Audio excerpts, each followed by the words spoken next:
बदला ऐसे लिया रोल्स रॉयस से। भारत में शौक के मामले में ऐसे ऐसे राजा हुए हैं जिनके शौक के आगे अंग्रेजों के शौक कुछ ना थे।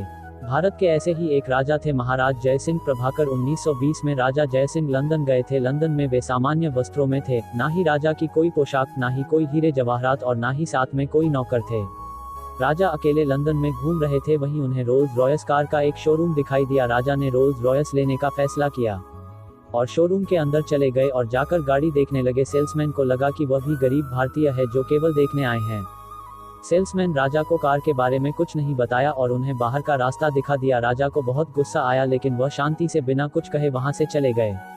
राजा अब अपने अपमान का बदला अपमान से ही लेना चाहते थे। राजा अपने होटल के राजा की पोशाक पहनी और उनके नौकरों ने शोरूम में खबर पहुंचा दिया कि अलवर के महाराजा यहां गाड़ी खरीदने आ रहे हैं। खबर सुनते ही उनके आने के स्वागत में रेड कार्पेट बिछा दिया गया और राजा आए तो सब उनके सामने झुक गए। राजा ने वहां 7 सबसे महंगी गाड़ियों को ऑर्डर देकर एक साथ पैसे दे दिए। इतना बड़ा ऑर्डर देख सभी हैरान हुए।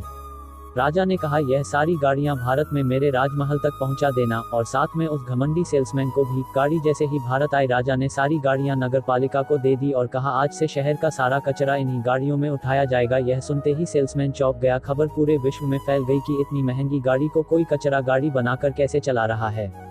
रोल्स रॉयस के ग्राहक इस खबर से दुखी होने लगी कि इस गाड़ी को अब लोग कचरा गाड़ी से कंपेयर करने लगे, जिस गाड़ी में भारत अपना कचरा रखता है। आखिर वह गाड़ी कोई क्यों ले, और रोल्स रॉयस का मार्केट अब नीचे गिरने लगा। राजा का बदला लेने का प्लान पूरी तरह से काम कर गया।